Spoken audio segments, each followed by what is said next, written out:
Good morning, everyone. Welcome to our Christmas edition here at Namaste Village. So good to see all of you. Welcome. Thanks for taking time out. It's been an Welcome. eventful Welcome. time here at Namaste Village. I see people wearing their Santa Claus hats. I've been hearing Christmas songs in the air. It doesn't feel, many of us are used to white Christmases, so we don't exactly have that going Hi, for us. But Judy. Heichel. it's still Christmas because the light has come. So Light is I here. want to look at that a little bit more deeply today and ask the question, what is Christmas? What is Christmas anyway? We go into it thinking that we know based upon the stories that we tell, the experiences that we've had, maybe experiences from childhood, maybe later in life. But when you really stop and ask the question, what is Christmas? It might be challenging. It might challenge us in ways that we don't expect. For example, it's pretty clear that first of all, we know that Christmas is the celebration of the birth of Jesus. Okay. But very few people believe that Jesus was born on December 25th. Now, more than likely, actually more than likely, it was adopted or adapted to that date because it was the beginning of the year of light. We have just come through the darkest day, and now we're beginning to move where the days get longer. Okay, so the light has come. It was a pagan celebration. And back in the day, one of the ways to win the hearts and minds was to adopt the things that were familiar to the people of that area. So if you were converting pagans, you would work with them, work with their holidays. And so Christmas became known as something that happened on December 25th. But that's not the day. So that obviously is not Christmas. Christmas has to be something more than that. I was thinking last night about my own memories of Christmas. And I'm going to challenge you all to do the same thing. Like, what are your first strong memories of Christmas? I'll tell you mine, then I want to hear from a couple of you. I think most of us are going to go back to our childhood. Christmas is a very magical time. A couple of nights ago, I watched a Charlie Brown Christmas on I moved no on Apple TV. And first of all, do you remember watching that every single year? That and Rudolph and Frosty the Snowman, and that's what we did when we were that age. Every Christmas, you got to check that TV guide. You remember that? You check the TV guide so you know what the schedule is. Oh, Rudolph is on Tuesday night at 7, so all the kids got to be there. Oh my good. Speaking of Rudolph, here, come up here for a second. Come up here for a second. You got it. Speaking of Rudolph, just stand right here so everybody can see you. Now there is a Rudolph. Speak of the reindeer. So yes, but my when I was thinking about this yesterday, I was remembering two particular things. First of all, how many of you have as a primary memory coming down the stairs or just coming into the room where the Christmas tree is on Christmas morning and seeing all the presents? How many of you have that memory? That's a very strong one for many of us. And there are five kids in my family, so the presents were all in piles, right? And so you had to be able to figure out which pile was yours, which wasn't usually too hard.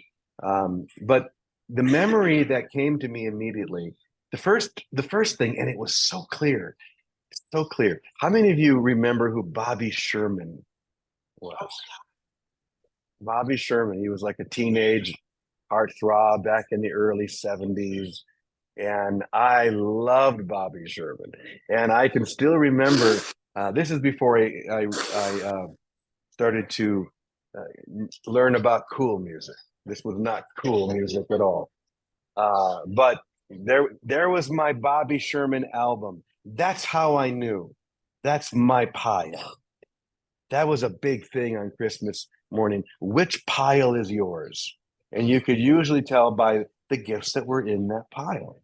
And I can still see that album cover in my mind. That's how clearly it impacted me. Or the other memory was, those of you who are fans of the movie Christmas Story will appreciate this. I really, really wanted a Red Ryder BB gun. I really wanted one. So my brother and I both, we begged for these BB guns, and we found out somehow that we realized that there's a room in the basement that was only locked around Christmas time. Mm. So we deduced, using our best Sherlock Holmes intuition, that this must be the place where all the gifts are hidden. So we found the key, and my brother and I snuck into that room, and there they were, two Red Ryder BB guns with a little leather sash coming down the side. And so it ruined the surprise. And then we had to, of course, on Christmas morning, act really surprised, like we didn't, oh my gosh. So those are the two memories that stick out for me. But do they have anything to do with Christmas? This is what really got me going, like wondering, like, what does any of this really have to do with Christmas? Okay, so we have the tradition of gift giving, which you could say starts with these three magi who in the story come to Bethlehem. So we have that. But and then, of course, St. Nicholas, which, as you learned last week, has nothing to do with Christmas. That's, it's more about the psychedelic mushrooms, but we won't go there. We've spent enough time talking about psychedelic mushrooms. What is Christmas? So is it really the gift giving, or is it something deeper? We see that the date has been put in such a place so that we recognize, maybe this is it. The light has come. The light has come. That the divine has been born into this experience, into the experience that you and I share. Our heartbreaks, our triumphs, the good, the bad, everything in between. That the divine has come into that experience. Now, whether you follow a Christian identity or not, or whether you even believe that or not, the point is that there is a moment in which the divine enters into your experience. Your experience. Let's make it personal, not just the global human experience, but when the divine enters into your difficulties, your challenges, your triumphs. I think that's what Christmas is really all about.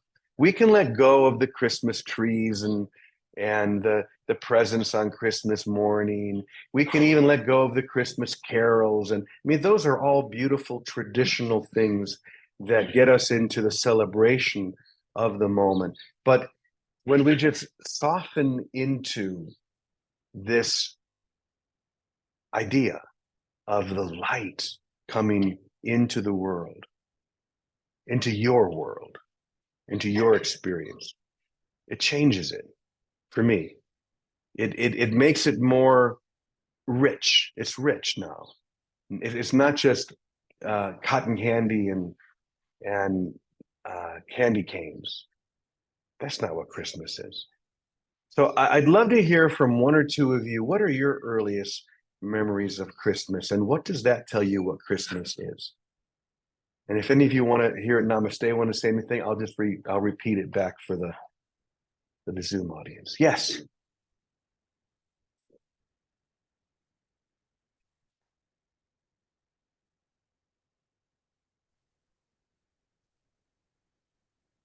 Okay, so Leah's first memories of Christmas were big, huge bags of chocolate M&Ms and what?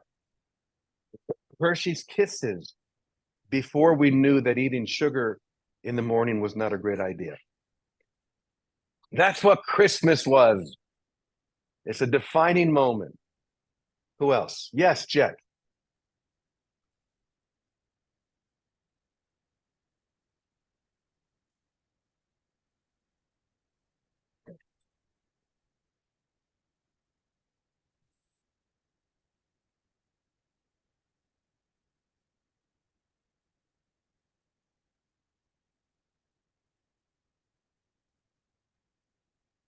Mm-hmm. The other. So Jed is saying that being raised Jewish, he that was not something that was in their culture, and yet there was something that he was always drawn to, within the identity of Christ consciousness, within Jesus celebration, and it's fun to watch you say that, Jet, because right over your shoulder, I'm watching your mother look at you like, "Be careful, little Jewish boy." But just remember, the celebration of Christmas is the celebration of what? A little Jewish boy. So we'll stick with that, right? Thank you, Jet. Anybody else? Yes. Well, we're going to do one more way in the back.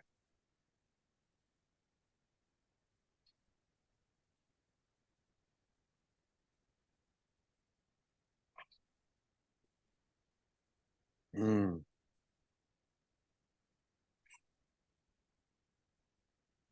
Oh, that's nice.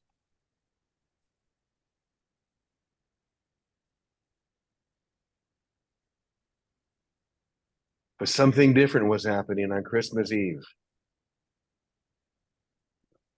Yeah.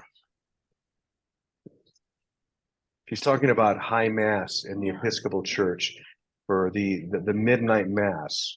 They don't really, most places don't do midnight mass anymore. We had our Christmas Eve ceremony last night at 4. It's getting earlier and earlier. Many churches will do it at 8, but I remember also going to staying up very late so that you can stay awake for the midnight mass. Let's go to Zoom real quick. I would love to hear if there's anyone on Zoom, one or two people is all, to share what Christmas was for them. Go ahead and raise your hand so I can see you. No, you have to raise your. Yeah, go ahead, Gail. But there's a way. There's a button at the bottom that says reactions.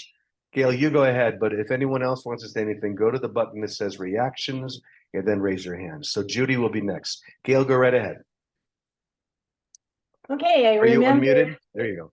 Perfect. I remember my mother getting me all dressed up in my little shoes and hat and gloves and going to church on Christmas morning. I might have been 4 years old and getting up in front with my Sunday school class and singing Away in the Manger, and I got in trouble because I sang louder than anybody else. All right. That's Christmas. Yeah. Getting louder than everybody else. Energy and enthusiasm, as we say here every day. Thank you. Judy, go right ahead. As an 11-month-old baby, I was placed under the Christmas tree to entertain myself. So for me, it has always been about the lights. Looking up at the lights as a baby. I'll be a very old lady and still have my Christmas tree lights up, God willing, because to me, that brings on the energy, the spirit, the bringing in the light and the joy. And then, of course, from that, all the wonderfulness that Christmas is. So I associate all the wonderfulness with the colored lights from an 11-month-old child. Beautiful. No, thank you so much for asking. You're welcome. Thank you, Judy. And thank you, Gail. So I'm going to go to Vicky now. I would love to just hear what Vicky's memories and George had his hand up too. No, we're only taking 2 people. Thank you. So Vicky, go ahead. If I open it up, we'll never move through. So I said only 2 people. So Vicky, go ahead. I don't think she's on. Oh, Vicky's not here. She must be with her family. Okay, well, George. Wait, this George and then that George. George, did you say you had your hand up? Yes. Let me unmute myself. I did. Can you hear me? We can. Go ahead. Okay. So there's two quick ones. One, when I was about 10 years old, when I came out in the living room, my bicycle was sitting there that I hadn't wanted for so long. And as soon as we played around with the rest of the toys, I took my bike out, and there was a park across from our house that was a big four corners, four sides to it. I went and rode it around I was so excited. I was at my bicycle, and I come around the corner to my house, and I fell off the bicycle. And it was so shocking to me. And I was like, oh, shoot, I was so happy. And now I've damaged my bicycle. So I went from both sides. So I had to get back to being happy about my bicycle. The coolest one, though, is my youngest son. When he was a newborn, he was 1 year old, and we had a Christmas celebration, and we opened up a present for him, or I put him on the floor for him to open it up, and he tore the paper up, and he looked at it, and he played with it, and then it was like that was it. He didn't know there was other presents coming. He just sat there and played with that one and had so much fun with it. And my wife and I said, wow, it'd be cool if that's the way it was the rest of the years from now. But no, next year he was like, okay, what's next? But just that moment Beautiful. when he was in himself, and that one present was really wonderful. Beautiful. Thank you, George. Yes, thank you. So as we can see, Christmas is a different thing to each one of us based upon our past, our childhood, our experiences.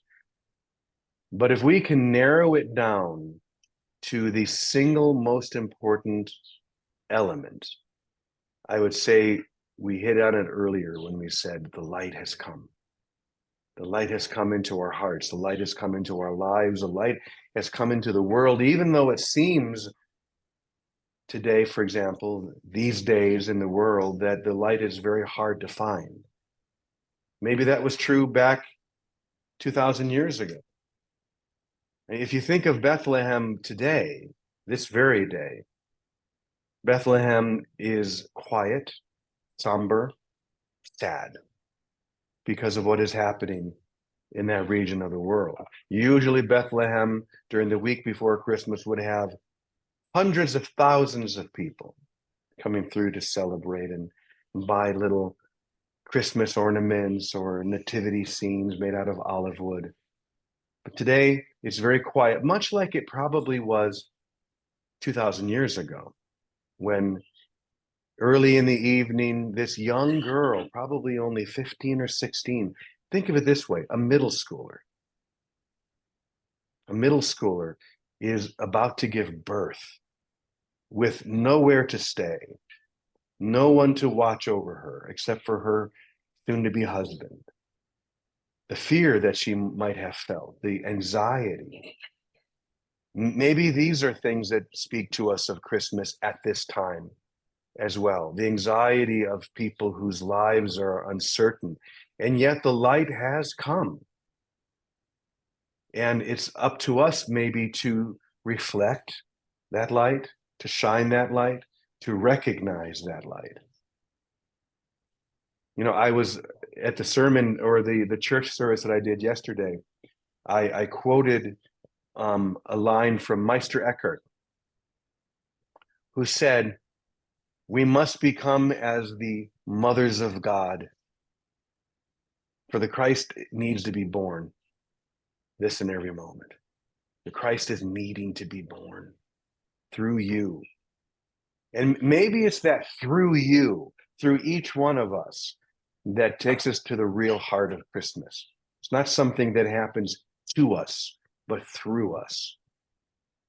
So that being said, I'm asking George if he would come up and share a prayer that comes from another interesting source that you may not necessarily think of as an inspiration, using Christmas as an inspiration, and that's St. John of the Cross. So, George, come on up. You want to share this?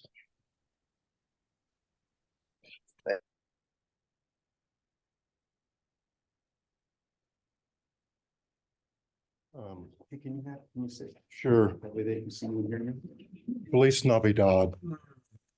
St. John of the Cross had great love, and he suffered greatly too.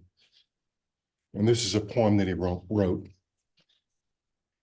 entitled, If You Want. If you want, the Virgin will come walking down the road, pregnant with the Holy, and say, I need shelter for the night. Please take me inside your heart. My time is so close. Then under the roof of your soul, you will witness the sublime intimacy, the divine, the Christ, taking birth forever, as she grasps your hand for help. For each of us is a midwife of God, each of us. Yes, there under the dome of your being does creation come into existence eternally. Through your womb, dear pilgrim, the sacred womb in your soul. As God grasps our arms for help, for each of us is his beloved servant, never far. If you want, the Virgin will come walking down the street, pregnant with light, and sing.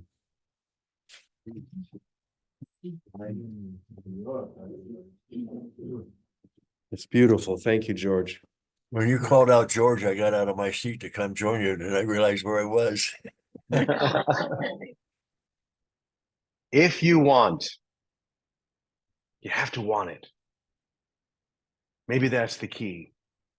We have to be ready for and then want this birth to take place within us.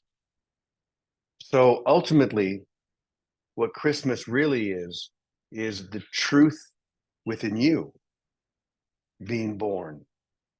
And yes, it happens every year, or at least we're reminded of it every year. But to me, that's the heart of what Christmas is really all about. Are we willing to allow it to be born anew? To realize that in this moment, the divine is entering into this holy situation, this holy moment, this holy instant of grace. And it's happening through and as each one of you. So forget the Christmas presents beneath the tree. Those are all beautiful things, but that's the real heart. At least I think it is. So that being said, we have one final, this is like a Christmas variety show. We have one final thing to share, and I'm going to ask Scott if you would come. He has a song he's going to share with us. So come on up and lead us home.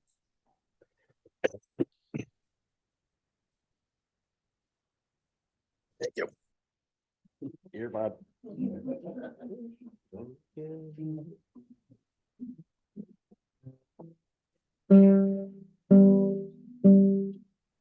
Merry Christmas, everyone. I think I wrote this in 1987. Don't get upset by what you see in the news. Nothing real is threatened, so we cannot lose. So come on, angels, put your dancing shoes on now. I see that the music is off, so let's turn it back on. Don't let the newspapers get you uptight. You can curse the darkness or help make things bright. So come on, angels, shine our lights right now. It's like having a baby, a precious time that's a little bit crazy. The birth of heaven on earth has begun. It's like having a child. Contractions come, but so does a smile, and the best is yet to come. So let it all be just a celebration. Live life every moment like you're on vacation. Tune your radio to a happy station now. It's like having a baby, a precious time that's plenty of crazy. The birth of heaven on earth has begun. It's like having a child, contractions come, but so does a smile, and the best is yet to come. Merry Christmas, everyone.